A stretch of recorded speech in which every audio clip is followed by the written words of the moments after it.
Alors, bonjour à tous, aujourd'hui on va parler de conseils pour réussir sur le web et on va pas vraiment parler de logiciel, on va plutôt parler cette fois d'état d'esprit. Parce que je dis toujours, réussir sur le web devient de plus en plus dur parce que tout simplement le web est une jungle et en fait pour atteindre les petits rayons de soleil et les capter, ça devient de plus en plus compliqué parce que la concurrence est forte et parfois des gens qui ont réussi pendant des années, qui sont devenus de beaux arbres centenaires, peuvent se faire balayer par un coup de vent parce qu'il y a une révolution dans leur secteur d'activité et ils ne savent pas en fait se remettre en cause.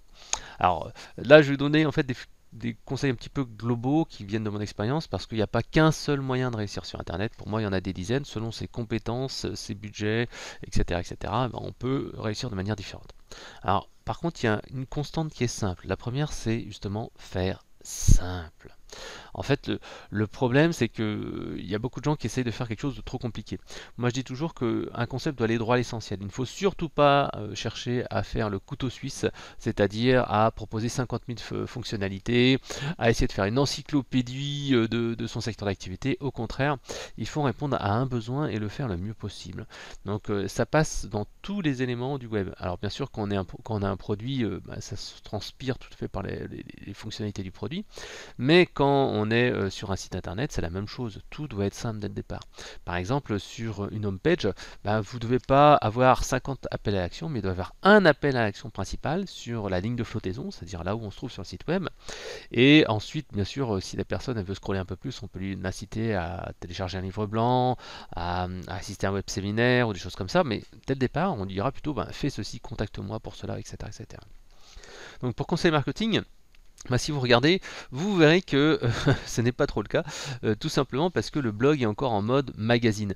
C'est en fait un des choix que j'ai fait parce qu'il y a quelques années j'ai choisi de me mettre en mode blog, mais si je devais refaire la homepage, et là je vais bien sûr la refaire en 2020, et bien tout simplement je ne mettrais pas une homepage en mode blog, parce qu'en fait le mode blog en fait fait penser que vous êtes plutôt comment dire, blogueur qui peut être amateur ou professionnel, mais vous n'êtes pas en fait une entreprise, vous n'avez pas en fait un service personnalisé et en fait ça fait souvent un peu en plus amateur puisqu'en fait la mode du blog est réservée quand même plutôt maintenant aux journalistes, etc., etc. Et les gens qui recherchent, ils cherchent pas un journaliste, ils cherchent en fait un consultant ou une entreprise qui peut les aider. Donc c'est pour ça que si vous montez maintenant un blog, il vaut mieux se concentrer sur une homepage qui montre en fait ce que vous faites, à qui vous adressez et quelle valeur vous apportez. Alors bien entendu, vous avez deux possibilités. Soit en fait, vous avez déjà un site internet existant et vous dites tiens, je vais tout refaire. Et là en fait, comme moi je vais le faire l'année prochaine, je remettrai en fait une nouvelle charte graphique sur le site. J'aime bien le changer tous les 3-4 ans pour avoir un design moderne, pour avoir des outils un petit peu plus sympas, etc., etc. Donc ça c'est un vrai travail parce qu'en fait il faut souvent vérifier que tout se passe bien au niveau de la navigation, que vous n'allez pas perdre en SEO en changeant de thème, etc. avec les URL. Donc ça c'est quand même un vrai travail. Et en plus pour certaines entreprises, changer la homepage, changer les textes, parfois ça devient un vrai enjeu parce qu'il faut la validation du DG, il faut la validation du marketing, il faut écrire X choses, il faut faire une charte graphique, bref c'est tout un projet. C'est pour ça en fait que moi j'ai choisi depuis déjà un an de me concentrer sur les pages les plus importantes de mon site web, en particulier les pages formation et les pages produits et services. Pourquoi? Parce qu'en fait, c'est vraiment hyper plus simple. Souvent, ce sont des pages qui sont même un petit peu indépendantes, que l'on peut raccrocher. Moi, c'est ce que j'ai fait, par exemple, si vous allez sur mon site internet, conseil marketing, et qu'ensuite vous allez sur la page des formations, vous verrez en fait que c'est une page qui est hébergée, certes, sur conseilmarketing.com, mais c'est une page en fait que j'ai recréée de A à Z avec un outil qui s'appelle Thrive Team. Donc, c'est des pages qui sont beaucoup plus sympas, beaucoup plus jolies. Deuxième chose, et en fait, donc c'est étanche et surtout on peut optimiser ces pages-là pour qu'elles soient beaucoup plus orientées sur la vente. Donc moi j'ai créé ces landing pages, ces pages de vente qui sont beaucoup plus performantes. Et c'est assez important parce que euh, la page d'accueil en fait d'un site internet, finalement, moi je m'en rends compte, c'est pas la plus vue le plus souvent. C'est une des pages les plus vues, ça fait partie du top 5 ou du top 10, mais c'est pas la plus vue.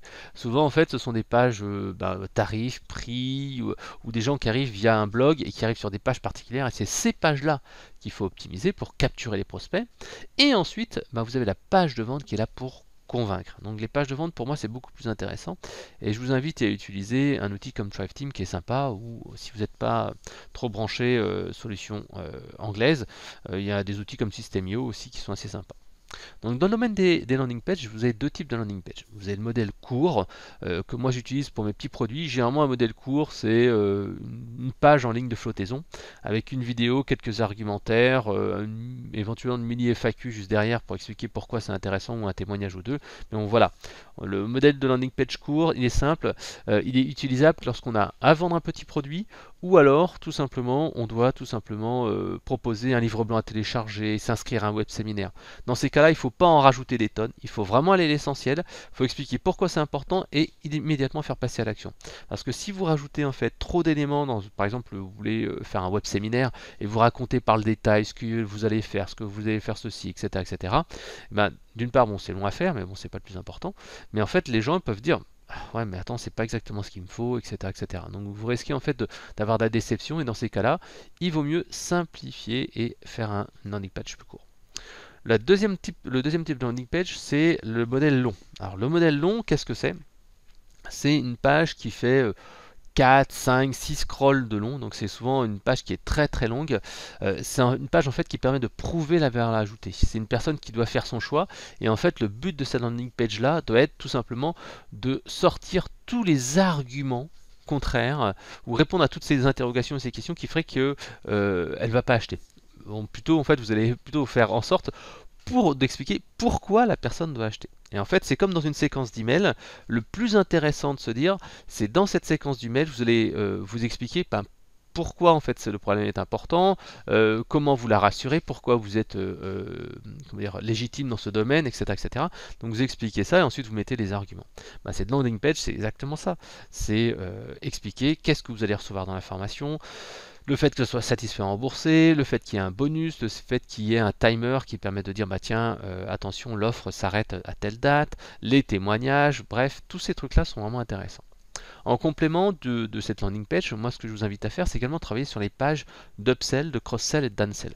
Là encore une fois, on sait très bien qu'une personne qui vient de vous faire confiance, qui vient d'acheter un produit ou qui vient de s'inscrire à votre newsletter, elle est en phase de recherche de solutions. Elle a déjà fait une première étape en fait de vous faire confiance.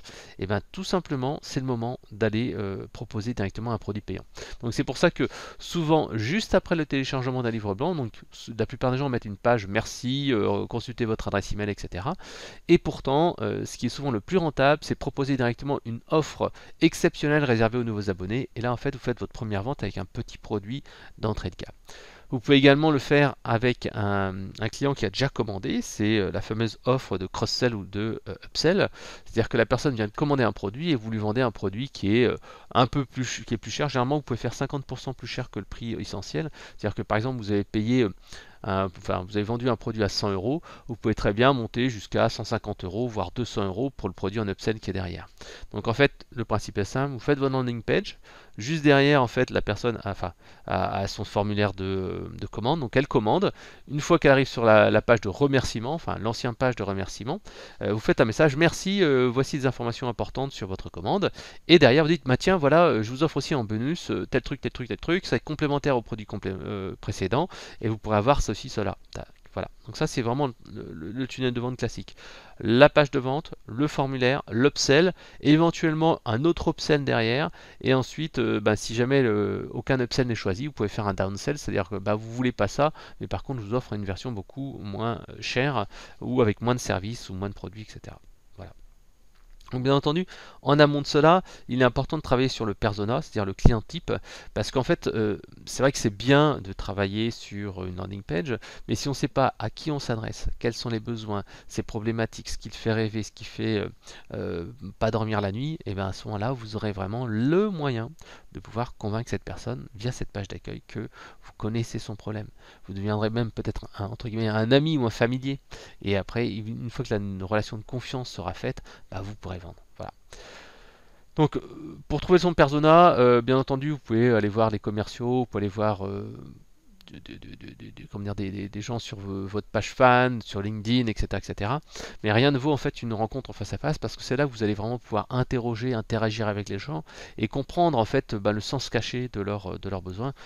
Je dis toujours, si les gens achètent une Mercedes ou une BMW, c'est pas forcément parce qu'il y a un moteur très puissant, c'est pas parce qu'il y a une carrosserie ou une peinture, mais c'est parce qu'ils veulent en fait la marque et l'attrait. Et il faut le comprendre que la personne qui voudra avoir une BMW, une Mercedes, elle voudra en fait avoir une voiture qui la valorise. Et donc dans la page de vente, vous direz, ben voilà, vous souhaitez avoir une voiture qui sorte de l'ordinaire et qui montre en fait votre réussite ou un truc comme ça. Enfin bon, c'est peut-être un peu trop fort, montrer votre réussite, mais qui sorte de l'ordinaire et qui soit à votre mesure ou des choses comme ça. Enfin, vous voyez un petit peu le type de discours.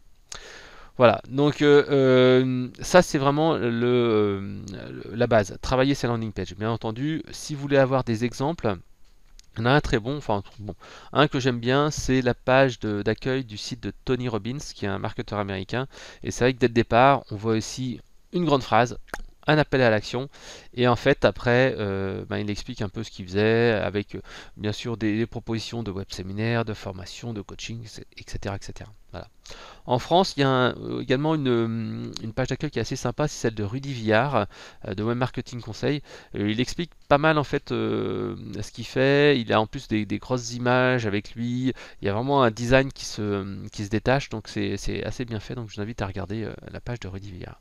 Donc pour cela, en fait, vous pouvez utiliser un thème clé en main. Donc je vous disais, il y a Thrive Theme qui est un plugin qui est assez sympa pour WordPress, mais vous pouvez très bien aller sur ThemeForest. Ça vend, c'est un site internet, une place de marché qui permet d'acheter des modèles de thèmes clés en main. Donc vous pouvez acheter un thème de landing page, un thème avocat, un thème PME, etc., etc., qui se plug sur WordPress et qui permet en fait d'avoir comme ça un design qui est vachement sympa. À chaque fois que moi je dois changer le design de conseil marketing, et ça fait plus de 12 ans, et ben à chaque fois je suis allé sur ThemeForest et pour 30 à 50 dollars grosso modo, vous achetez un thème que vous pouvez personnaliser à vos couleurs et en fait vous avez comme ça un site super pro en quelques minutes. Voilà. Donc comment vous allez faire? Passer à l'action, tout simplement, c'est vous dire, au lieu d'essayer de capter toujours plus de prospects, essayez plutôt de convertir. Et convertir, c'est travailler sur sa page de vente, travailler derrière sur les offres de cross-sell, upsell, downsell. Donc passez vraiment 1 heure à réfléchir à l'optimisation ou à la création de vos pages de vente et aux possibilités d'augmenter le panier moyen. Ça, c'était mon premier conseil. Le deuxième conseil pour réussir sur Internet, c'est tout simplement ne pas travailler pour un business, mais bien faire travailler un business pour vous. C'est vraiment important parce que souvent, et moi je l'ai vu souvent dans le cadre de freelance, en fait, ils se disent, tiens, je vais montrer ma boîte parce que je serai plus libre, je serai mon propre patron. Sauf qu'en fait, ils s'inventent ou ils se créent en fait un business qui les enferme et qui les met en condition d'esclaves. C'est-à-dire qu'ils sont obligés de consulter tout le temps leur téléphone, ils sont obligés de travailler le soir, le week-end, etc., etc.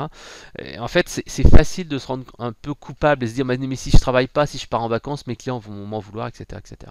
Donc, c'est important de se dire déjà une première chose, c'est que le business doit vous aider à gagner votre vie, mais ça ne doit pas être votre vie. C'est important. Alors, vous allez me dire, c'est Fred, c'est hyper facile ce que tu me dis, mais c'est pas si simple que ça. Et je dirais 100% d'accord. Même moi, j'essaye de m'en détacher depuis quelques années, mais c'est pas simple. Alors, je vais essayer de vous donner quelques-unes des recettes qui font que j'y arrive un peu mieux. La première, en fait, c'est de délayer. Un de mes meilleurs choix, c'était de prendre mon assistante Sabrina, il y a quelques années, qui permet en fait de travailler sur mon business, en tout cas sur les trucs un petit peu chiants. Par exemple, il n'y a pas très longtemps, j'ai fait des invitations à un événement et au lieu de le faire moi-même, en fait, j'ai donné les clés de mon profil à Sabrina et c'est Sabrina qui a envoyé toutes les réponses. Pareil, je lui demande de répondre au FAQ, je lui demande de répondre pour ce qui est les créations des comptes, etc., des comptes clients. Donc ça me permet vraiment de gagner du temps et de me dégager du temps pour moi pour créer de la valeur. Ensuite, les logiciels. Les logiciels, c'est important, surtout les petits développements spécifiques. C'est surtout important si vous dites, tiens, allez, ça me prend 5 minutes de faire ça. Allez, j'en ai pour 5 minutes. Sauf qu'en fait, vous n'en avez jamais pour 5 minutes. C'est parfois 5-10 minutes. Puis 10 minutes maintenant, c'est 10 minutes ensuite demain, ensuite 10 minutes demain, ensuite 10 minutes demain. Finalement, on arrive facilement à 2-3 heures comme ça de petites actions qu'on se dit, oh, ça va me prendre 5 minutes et qui finalement prennent du temps. Donc, utilisez le logiciel d'automatisation pour gagner du temps. À chaque fois, tout ce que vous vous dites, tiens, ça pourrait être fait par un stagiaire, ou c'est toujours le même truc, je fais du copier-coller, essayez de voir si vous pouvez l'automatiser. voilà, ou le sous-traiter. Ensuite, l'autre point, et ça c'est aussi quelque chose que j'ai changé dans mon travail, c'est déterminer qu'est-ce qui va vraiment apporter du résultat. Parce qu'en fait, c'est un vrai problème lorsque vous êtes salarié et que vous montez votre propre boîte, c'est que vous êtes habitué en fait à travailler pour une entreprise et faire des heures, faire un travail. En fait, c'est ça. Quand vous êtes salarié, vous faites un travail. C'est-à-dire qu'on vous dit, bah, votre boss vous dit, bah, tiens, tu vas faire ça. Et parfois, on se dit, mais c'est débile son truc, mais bon, je le fais parce qu'il me l'a demandé. Quand on a sa propre boîte et surtout quand on veut même croître dans une entreprise, il faut apprendre à résister à ça. Et c'est vrai que moi je le fais également. Des fois les gens me disent ouais non mais fais ci et puis est-ce que tu pourrais me faire ça? Puis en fait bah, je le mets un peu sous le tapis. Soit je le fais pas, soit je le fais de manière plus simple. Et je demande toujours par demander mais pourquoi on fait ça?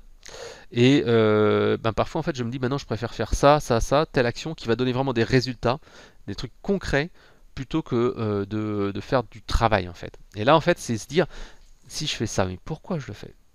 Qu'est-ce que ça va me rapporter? Voilà. Et ça c'est vraiment important, en particulier si les résultats ne sont pas au rendez-vous. Il faut savoir que il faut toujours revoir un petit peu sa manière de travailler et analyser son activité, en particulier via le tunnel AARRR. Donc en fait, on va analyser son cycle de vente et savoir qu'est-ce qui se passe au niveau de l'acquisition, de l'activation, de la rétention, de la recommandation et des revenus et voir où on peut agir. Je l'avais fait il y a quelques temps, fait sur Conseil Marketing et là je vais le refaire en début d'année. C'est se dire mais ok, si je veux doper mon business, qu'est-ce que je dois faire? Il y a quelques années, j'ai travaillé sur la conversion. J'ai essayé de ne plus aller rechercher des dizaines et des dizaines de nouveaux clients, créer des nouveaux articles, mais j'ai plutôt travaillé sur la conversion avec les bonus. J'ai également travaillé sur mes vieux articles pendant quasiment, allez, 3 à 6 mois cette année. Qu'est-ce que j'ai fait? Je n'ai pas créé de nouveaux articles, j'ai juste pris des anciens articles que j'ai remis au goût du jour, que j'ai republié à la bonne date et que j'ai réoptimisé. Et grâce à ça, en fait, j'ai pu augmenter mon trafic. Donc au lieu d'aller toujours chercher, toujours de nouveaux prospects, bah, j'ai réfléchi, je me dis, mais Fred, putain, travaille plutôt ta conversion. Puis j'ai analysé également tous les articles qui étaient en perte de vitesse depuis 2 ans. Je me dis, merde, mais comment c'est que j'ai perdu des places sur ces articles-là?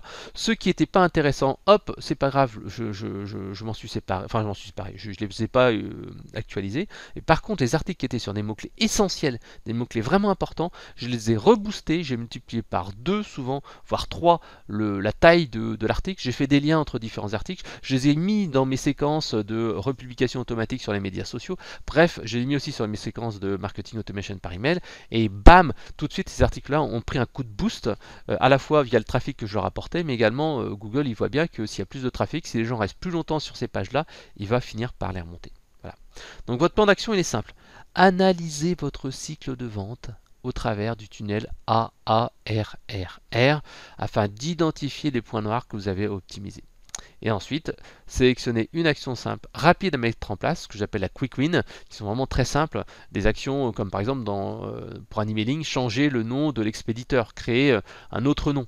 Ou alors, quelque chose qui marche très bien également, c'est d'aller ouvrir un compte dans une autre solution d'emailing.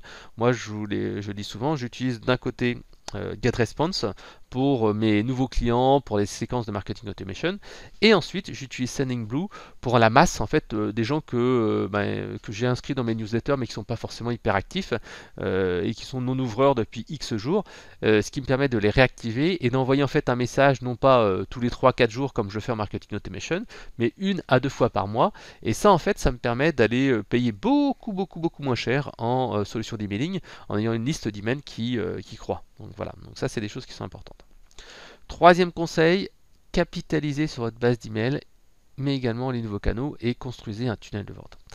Alors, ça c'est quelque chose qui est vrai et qui reste encore vrai, c'est en tout cas au jour d'aujourd'hui, ce qui me rapporte quand même le plus reste quand même ma base d'email. À chaque fois que je fais des ventes, des promotions, c'est la base d'email parce que ça me permet tout de suite d'aller contacter les gens et de les toucher. Quand j'organise des web séminaires également, c'est la base email qui est une des plus performantes. Pourtant, c'est un petit peu moins vrai maintenant.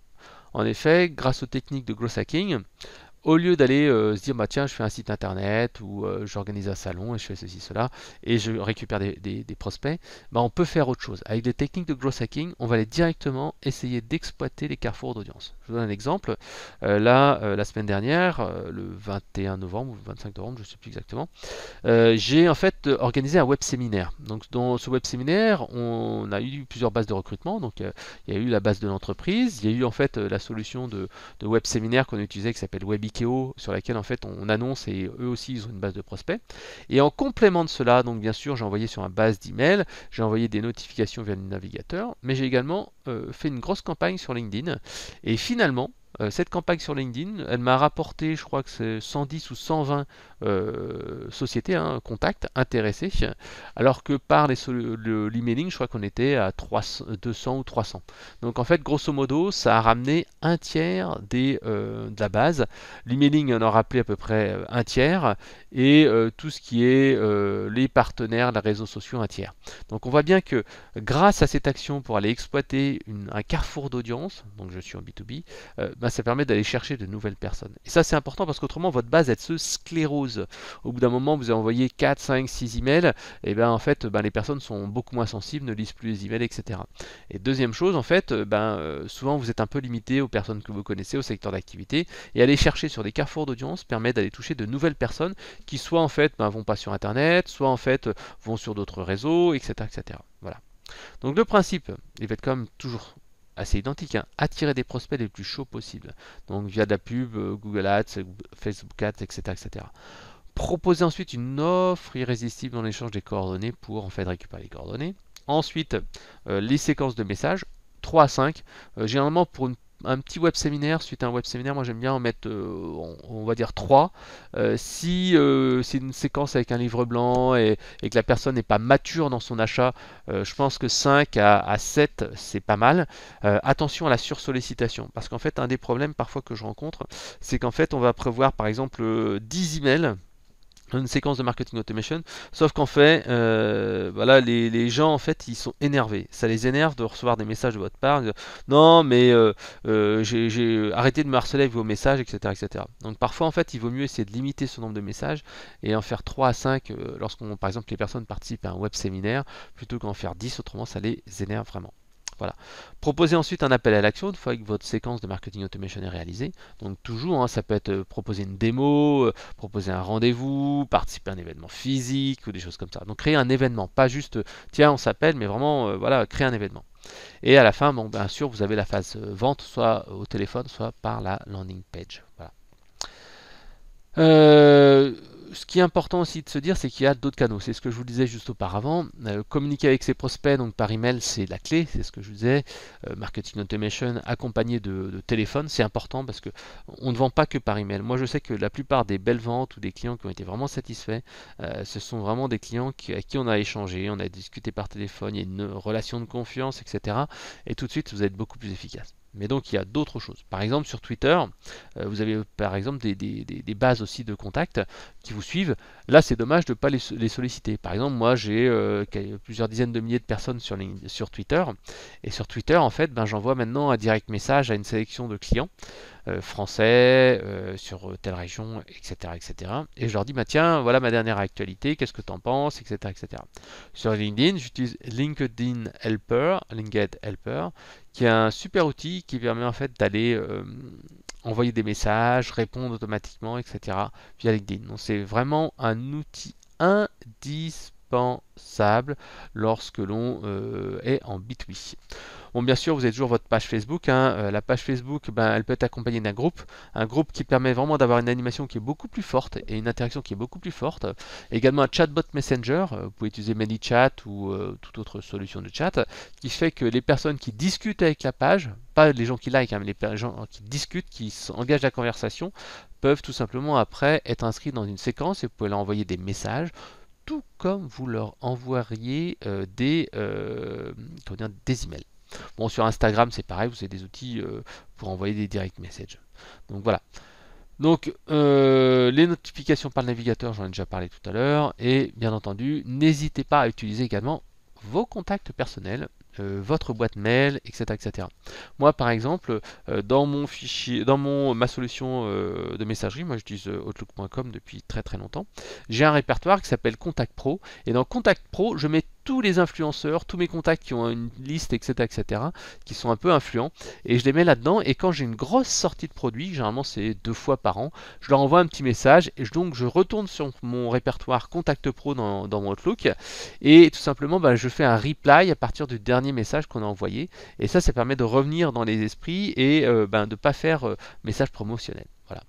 Une petite astuce également, vous pouvez également utiliser donc le téléphone que vous avez dans votre répertoire téléphonique dans votre smartphone.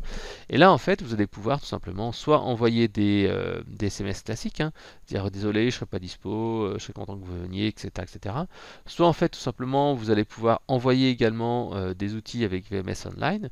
Donc en fait, c'est une solution qui permet d'envoyer des messages qui seront automatiquement déposés sur les répondeurs de vos clients. C'est-à-dire que voilà, je suis au bureau, tout d'un coup, j'ai un petit message et on me dit tiens, vous avez un message sur votre répondeur. Vous dites ah merde, c'est marrant, j'ai pas entendu la sonnerie. Et en fait, c'est ces outils-là qui permettent en fait d'aller déposer un message préenregistré directement sur la messagerie de votre téléphone. Et ça, c'est assez efficace lorsque, par exemple, vous voulez faire des soldes, vous voulez faire un Black Friday dans l'e-commerce, ça marche super bien parce qu'en fait, vous pouvez faire un message qui est un petit peu personnalisé. Quand vous avez une boutique physique, c'est vraiment important parce que vous n'allez pas appeler tous vos clients au téléphone. Là, vous allez en fait pouvoir envoyer un message qui semble un peu personnel, mais qui est en fait enregistré. Alors bien entendu, vous l'enregistrez en conditions réelles. Vous ne faites pas un message de studio. Vous faites comme si vous étiez en train d'enregistrer avec votre smartphone et ensuite vous le poussez. Voilà. Donc, un petit rappel également, j'ai parlé d'automatisation, mais ne faites pas trop d'automatisation non plus, parce que l'automatisation c'est bien, mais ça se voit. Généralement, moi ce que j'aime bien faire, c'est un premier message d'automatisation pour rentrer en contact, et ensuite le second, c'est toujours moi qui y réponds pour que ce soit un peu plus personnel. Voilà. N'hésitez pas également à mettre de l'émotion et du relationnel, hein. Ne dites pas non, nous, on, etc. Mais dites bien je. Mettez votre photo, c'est vraiment essentiel. Et puis n'hésitez pas après à être, je dirais pas pesant, mais à valoriser vos offres. En fait, pendant très longtemps, qu'est-ce que je faisais? J'envoyais un email et voilà, c'était fait. Éventuellement, j'envoyais une relance derrière et puis c'était tout. Le problème, c'est qu'en fait, en faisant ça, vous n'allez pas optimiser votre taux de conversion. Il faut absolument prévoir une séquence. Donc vous avez généralement un petit teaser et ça c'est ce qui fonctionne bien, c'est voilà, si vous avez une liste d'emails, avant de lancer votre promotion, vous parlez un petit peu du sujet, vous expliquez pourquoi c'est important de faire ceci, cela, des astuces, blablabla. Ensuite, vous avez votre offre qui est Early Birds, hein, pour les nouveaux. Tiens, je vais lancer dans pas longtemps, j'ai une précommande. Ensuite, vous avez votre commande, et là, vous lancez votre promotion, enfin votre produit. Ensuite, vous faites une petite relance disant attention, plus que X jours avant la fin de la promo. Vous avez l'email de fin de la promo et après vous pouvez faire un petit cancel ou une petite promo en disant tiens, certaines personnes m'ont dit qu'ils n'avaient pas les moyens d'acheter tel produit et en fait pour eux j'ai créé un produit en enlevant ça, ça, ça et ça qui ne sont pas des caractéristiques essentielles du produit mais qui sont des petits accessoires et qui permettent de justifier le prix. Voilà. Donc ce que je vous invite à faire, c'est simple. Si vous n'avez pas de solution de marketing automation, utilisez un outil comme GetResponse par exemple, ou ActiveCampaign qui est également très bien, ou Mailchimp ou autre. Et pour votre base qui est peu réactif, utilisez Sendingblue qui est un bon outil, ou Mailjet, hein, peu importe l'outil, mais des outils moins chers. Et surtout en fait des outils comme Sendingblue ou Mailjet vous permettent d'avoir pour aller moins de 100 € par an, vous permettent d'avoir un serveur dédié pour l'envoi de vos messages, ce qui permet encore d'améliorer la délivrabilité. Et dernier point, c'est identifier est-ce que vous avez une base de contacts, est-ce que vous avez une base de fans, est-ce que vous avez une base de followers que vous pouvez exploiter et que vous n'exploitez pas actuellement et que vous pouvez donc utiliser dans vos campagnes marketing. Le dernier point, et je le dis tout le temps, c'est ne cherchez pas la perfection. Il ne faut pas chercher à réinventer la roue. Il faut plutôt quelque chose de fait que de parfait, sachant que l'imparfait ne sera jamais parfait. C'est une formule un peu toute faite, je vous l'accorde, mais en fait, tout simplement, ça permet de se dire, ok, il faut d'abord faire les choses et ensuite les améliorer. En fait, il y a une loi, je ne sais plus quel nom a cette loi-là, mais une loi qui dit que plus vous avez de temps pour faire quelque chose, plus vous allez passer de temps pour le faire. Donc en fait, il faut se mettre en temps limité. Moi, souvent, en fait, je cale dans mon agenda comme ça des plages de travail sur des sujets. Ça me permet de libérer mon esprit. Dès que j'ai un email à faire, dès que j'ai une campagne à faire, dès que j'ai un truc à faire, je cale tout de suite des tâches avec une première tâche pour le faire, une première tâche pour vérifier, une première tâche pour valider. Et en fait, ça me permet de me débarrasser l'esprit et crac, d'avancer là-dessus. Voilà. Donc après, vous pourrez bien sûr améliorer les choses. Pareil, concentrez-vous sur ce qui est le plus efficace. Je dis toujours, si par exemple vous voulez améliorer votre référencement, commencez par faire une analyse avec Ubersuggest ou GetResponse, Ubersuggest ou SEMrush pour tout simplement identifier les potentiels de réponse pour ensuite et uniquement créer tous vos articles. Ayez déjà une cible en vue en savant qu'est-ce qui est prioritaire, en réduisant le scope, en augmentant le scope, en faisant ceci, cela pour savoir ce qui est réaliste. Voilà. Donc pour passer à l'action, c'est simple. Identifier les actions prioritaires à mettre en place pour attirer des prospects les plus chauds. C'est-à-dire que c'est des gens qui sont prêts à acheter un produit. Et pour cela, en fait, des outils comme SEMrush et discuter avec vos commerciaux vous permettra de savoir quels sont les gens qui, qu'est-ce qu'ils disent en fait et qu'est-ce qu'ils recherchent juste avant de commander. Voilà. Définissez-vous des plages de travail dans votre agenda pour travailler là-dessus et en limitant votre temps, tac, dites-vous que vous allez obtenir un résultat à telle date. Voilà. Et ensuite, vous allez analyser derrière les résultats obtenus, un nombre de visites, téléchargements, pour savoir si vous devez continuer cette initiative ou pas. Voilà, donc j'espère que ça vous a plu. Si vous voulez en savoir plus, n'hésitez pas. La Star Marketing Academy vous ouvre le bras. C'est ma petite formation contenue au web marketing. Allez, bye bye, salut.